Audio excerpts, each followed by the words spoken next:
Good afternoon, everyone. Let me start with the situation in Sudan. For the past 36 hours, we and our partners have been focused on how to stop the widespread fighting in Sudan between the Sudanese armed forces and the rapid support forces.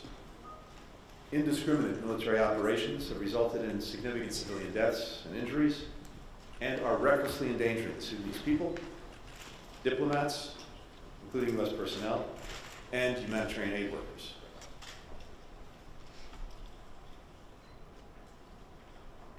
This morning, I made calls to Generals Burhan and Mehdi, urging them to agree to a 24-hour ceasefire to allow Sudanese to safely reunite with their families and to obtain desperately needed relief supplies. I also underscored in both calls the responsibilities that Sudanese fighting forces bear for ensuring the safety and security of U.S. and other diplomats who are resident in Sudan, as well as for UN staff and other humanitarian partners. If implemented successfully, a ceasefire for 24 hours can create a foundation to build upon for a more sustained halt to fighting and a return to negotiations on a durable end to the hostilities. The people of Sudan have made clear their democratic aspirations. After months of talks, they were close to restoring a civilian-led government. We remain committed to helping them achieve that goal. At the same time, we will take all appropriate measures to ensure the safety of our people. Now, we just finished up a marathon couple of days during which the G7 foreign ministers came together to address some of the most consequential issues confronting our countries and people all over the world. I want to thank our Japanese hosts, and especially my friend, Foreign Minister Hayashi, for the warm hospitality and for his leadership. Together, we have strengthened the centrality of the G7 as the steering committee of the world's advanced industrial democracies and deepened ties with other countries around the world. And together, we emerge from this ministerial more globally engaged than ever. A major theme of this G7 is how our nations can leverage our strengths to work with our partners to deliver better futures for people around the world, to focus on the issues of most concern to them in their daily lives. And this means combining our political and economic muscle and our development dollars, yen, euros, and pounds, to support countries on every continent in meeting their food, energy, climate, infrastructure, and technology challenges. It means shaping a more inclusive international system, including with UN reform, making the international financial system more responsive to the actual needs of countries, and finding new formats for consultation that welcome more voices. It means offering more countries better, more sustainable, and more equitable ways to prosper while respecting their sovereignty. From Central Asia to the Pacific Islands to Africa, Latin America, and the Middle East, our goal is to offer leaders and citizens better choices, free from coercion, unsustainable debt, and malign influence. We also discussed a range of challenges to our shared vision for a free, open, secure, and prosperous international system. The most immediate challenge, of course, is Russia's ongoing war of aggression against Ukraine. Yesterday, we recommitted to Ukraine with the security and economic support that it needs today to defend its sovereignty and people, and for the longer term, to ensure that Ukraine doesn't just survive, that it thrives, and that Russia is deterred from further aggression. This includes continuing to tighten sanctions and export controls, putting that pressure on Russia to limit its ability to wage its war, cracking down on sanctions evaders wherever they hide, rejecting Moscow's nuclear blackmail, and ensuring accountability for war crimes. The G7, from the get-go, has led the world in galvanizing and sustaining support for Ukraine. Now, as Ukraine prepares to launch a counteroffensive to take back its land, to liberate its people in occupied territories, to stop the missiles, bombs, and drones which continue to rain down on its civilians, we stand with Ukraine. And when the inevitable voices, led by a Russia that is losing its war of conquest, talk about avoiding escalation or call for Ukraine to stop reclaiming its own territory, we will remind the world who is the aggressor and who is the victim, who has 20% of its land occupied by enemy forces, whose children are being disappeared, and whose civilians are being killed and left in mass graves. At the same time, Russia is again blocking Ukraine's grain from reaching the world, spiking food prices for people everywhere. The last few days, No ships have gotten out of Ukraine, and more than 50 have been blocked from going in to load up. Countries around the world depend on this life-saving grain. Russia is breaking its promises to them. We also discussed China. All of our nations have consequential relationships with Beijing, and a number of G7 colleagues have recently visited.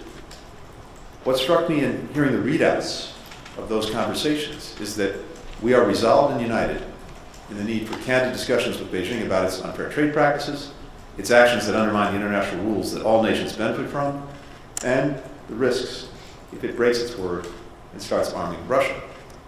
And of course, we're united in making clear to Beijing our opposition to unilateral changes to the status quo of Taiwan. We're also equally committed, individually and collectively, to constructively engaging with Beijing if it chooses to contribute its efforts to address shared global challenges. That is what the world expects of responsible powers. At this ministerial, we also focused on nuclear proliferation. I'm grateful to Japan for the high priority that it has placed on countering nuclear threats, including from the DPRK's dangerous ballistic missile launches, Iran's expansion of its nuclear activities, including the operation of advanced centrifuges, the accumulation of highly enriched uranium, for which it has no credible civilian explanation or purpose, Russia's New START suspension, and irresponsible nuclear rhetoric, and the PRC's opaque and rapid buildup of its own nuclear arsenal. These actions only strengthen our determination to address nuclear dangers. We're also focused on the threat posed by synthetic opioids. Our communique speaks to our collective commitment to developing and implementing solutions to this crisis, and we will continue to cooperate closely. Indeed, we will strengthen that cooperation, addressing illicit financing, disrupting trafficking networks, supporting public health responses, and more. So it's been a very productive and important few days, which lay the groundwork for the Leaders' Summit in Hiroshima in a month's time. And I commend to you the joint statement that we issued, or will soon issue, reflecting the work that we've done. With that, happy to take some questions. All right, we'll take 4 questions. First, Nike Ching from Voice of America.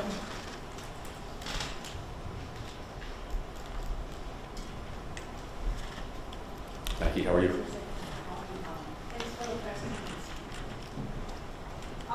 Sudan, can you provide more details on reports that the U.S. embassy vehicle was targeted in Khartoum, which military actions was targeted, and what's your plan to ensure the safety and security of U.S. citizens and diplomats? Is there a plan to evacuate the embassy there, given the newest developments? And if I may, do you support the calls from some senators to sanction generals of the 2 fighting military factions? And finally, if I may, I'm Wall Street Journal reporter. Do you have more details on Ambassador Lynn Tracy's access to Evan Goffridge, given reports that a Moscow court is scheduled on Tuesday to hear an appeal on his case? Thank you. Thank you very much.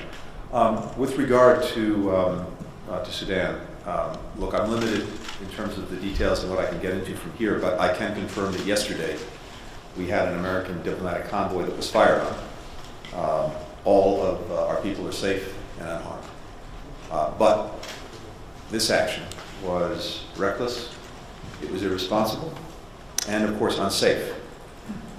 A diplomatic convoy with diplomatic plates, a U.S. flag, being fired upon. In the calls that I had this morning with Generals Hamedi and Burhan, I made very clear that any attacks, threats, dangers posed to our diplomats were totally unacceptable.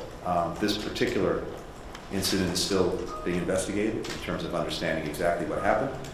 The initial reports that we have is that it was undertaken by forces associated with the RSF. And again, I made very clear in my conversation with General Hamedi that any attacks that endanger our diplomats are totally unacceptable.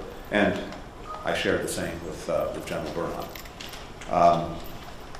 We have deep concerns, of course, about the overall security environment as it affects civilians, as it affects diplomats, as it affects aid workers. World Food Program had to suspend its operations. 3 of its people were killed. That potentially has terrible consequences for the Sudanese people, who are in desperate need of the assistance provided by the World Food Program.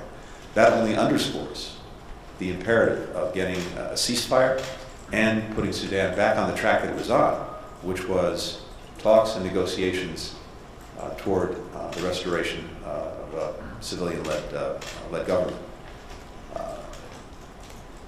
We will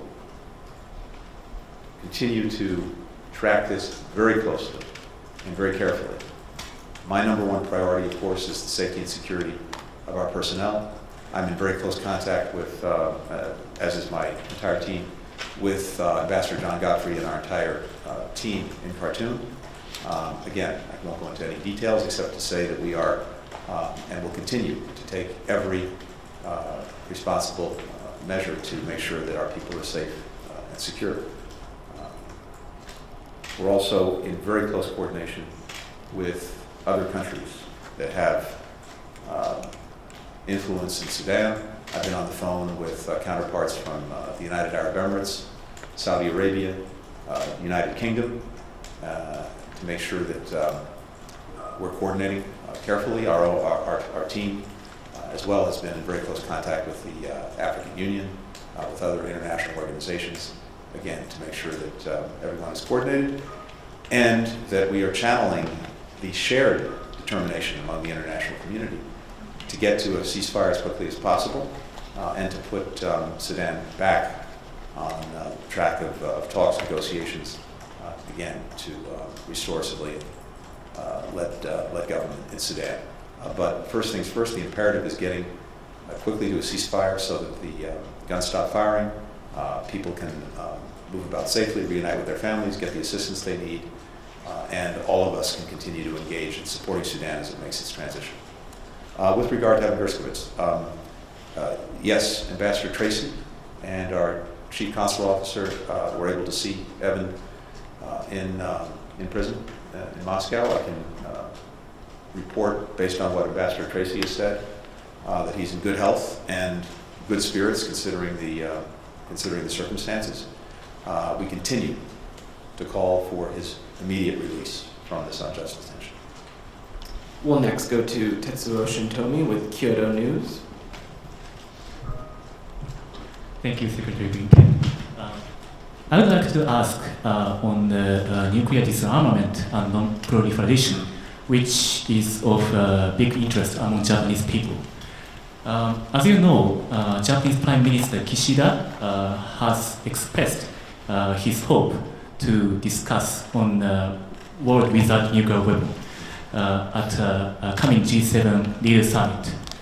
As you are wrapping up foreign ministers meeting here in Karuizawa, do you feel any tangible progress toward that end? And how do you think about the possibility of achieving a world without nuclear weapon, despite all these challenges? And in addition, if I may, many local people in Hiroshima and Nagasaki, including a hibakusha, which is an atomic bomb survivor, are looking forward to U.S. leaders' visit to Hiroshima in May. So I'm wondering if you had any message to them. Thank you very much. Thank you very much. First, I should tell you that we had, during this G7 meeting, we had dedicated sessions on specific issues, the most important issues on our agenda. And the final session that we had, dedicated session, was on arms control and non-proliferation, which in and of itself underscores the importance that the G7 attaches to it. And I have to praise Japan's leadership, as always, on this issue. We, as G7 countries, are committed to maintaining and strengthening disarmament and non-proliferation efforts toward a more secure, stable, and safer world. We'll be convening, as you noted, at a leaders level in Hiroshima, which together with Nagasaki offers the most powerful reminder of the unprecedented devastation and immense human suffering that the people of Japan experienced as a result of the atomic bombings in 1945. The overall decline in global nuclear arsenals has to continue and must not be reversed. If you look at the trajectory from the onset of the Cold War through to today, we've seen that overall decline. And that can and should be achieved through a realistic, pragmatic, and responsible approach to arms control and non-proliferation. Having said that, we also see some very significant challenges, not just on the horizon, but fully present. And we have to continue to work collectively to counter these challenges. Russia's suspension of the New START agreement, irresponsible nuclear rhetoric, the DPRK's dangerous ballistic missile launches and further development of its own nuclear program, Iran's expansion of its nuclear activities, and China's pursuit, in a very opaque way, of a rapid nuclear arsenal buildup. So, based on our conversations today, I can tell you that these actions only strengthen our determination to address nuclear dangers, and it's particularly why I'm grateful to Japan for the high priority it's placed on this topic under its G7 presidency. I can also tell you that the President very much looks forward to being in Japan for the G7 leaders and in Hiroshima specifically. And I know he'll have much more to say when he's here, but it's something that he's very focused on and looks very much forward to. We'll next go to Ian Marlowe with Bloomberg News. Thank you, Mr. Secretary. Chinese leader Xi Jinping has recently obviously made diplomatic waves, both with the Saudi Arabia-Iran deal and its own proposal for peace in Ukraine. Just the other day, Brazil's president said the U.S. should stop encouraging war and start talking peace. And Brazil's foreign minister also criticized Western sanctions for taking an unnecessary toll on nations involved in the conflict. Do you think the Brazilian comments suggest that the U.S. is potentially losing the battle for public opinion on Ukraine in the global south? And do you think it's time that Washington should meaningfully engage with China's peace proposal, even despite the reservations about it freezing Russia's territorial gains?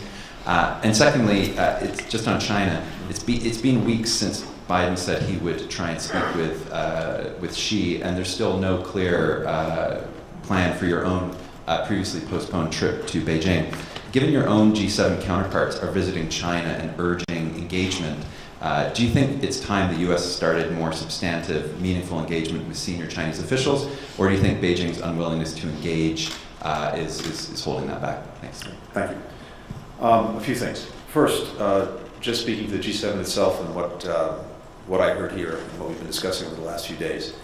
What I heard again is remarkable convergence on concerns related to the PRC and on what we're doing to address those concerns.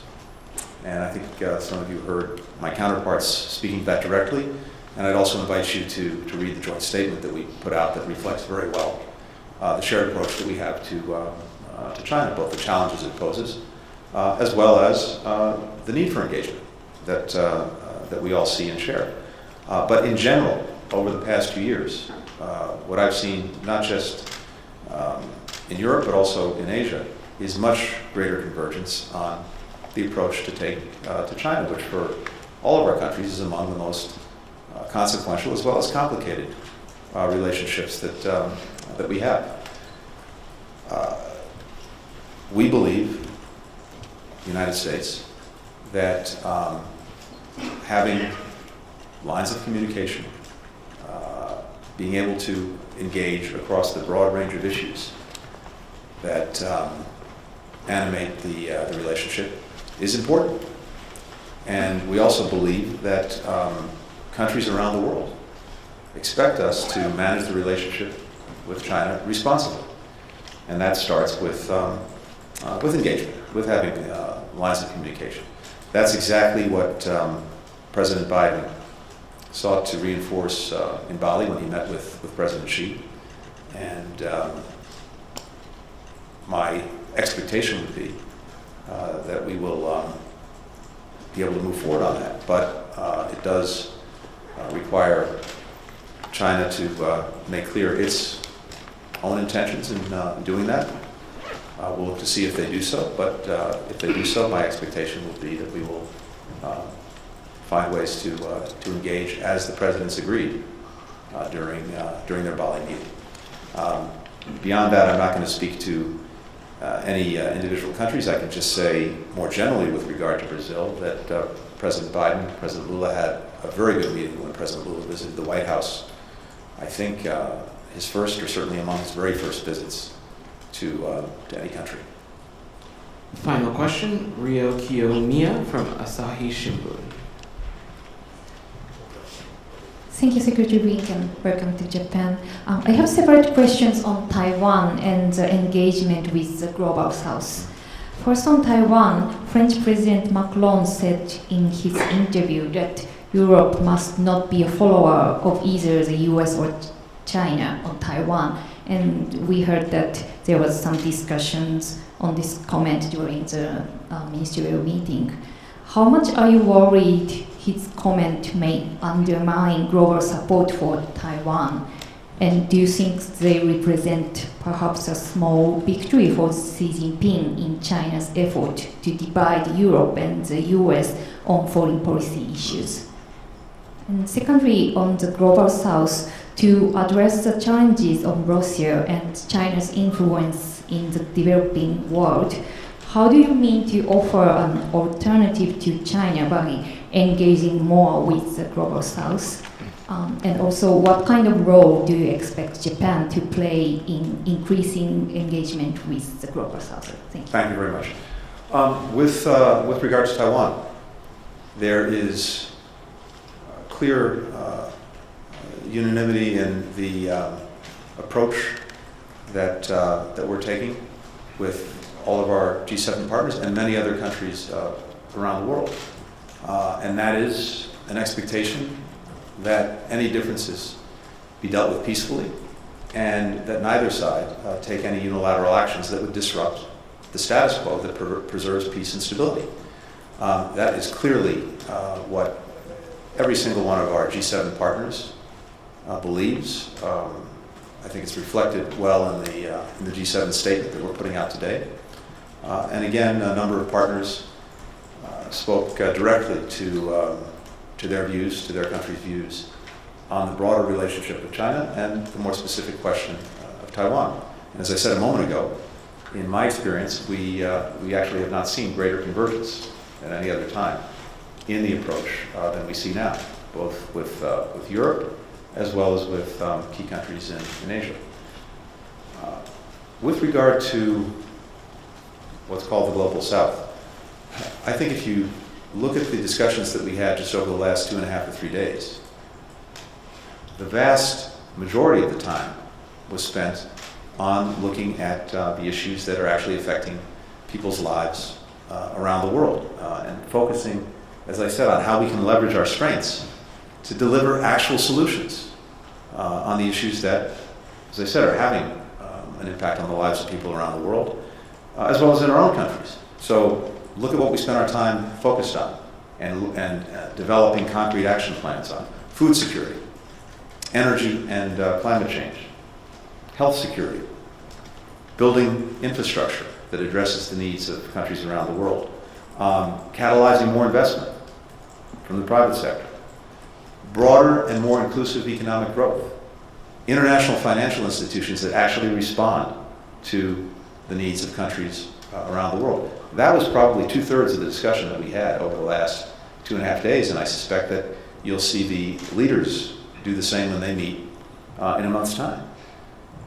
And what this comes down to is that we as G7, as individual countries, along with many other countries that are not a part of the G7, want to spend our time, our focus, our resources on addressing these challenges and making it clear to countries around the world that this is not about asking or making them choose. It's about offering a good, indeed a better choice. And that's exactly what we've focused our attention on. Again, I invite you to take a look at the statement that we put out. I think it reflects it very well. And it's a very good prelude to the meeting that the leaders will have in a month's time. Thank you, everybody. Thank you. Thanks, everyone.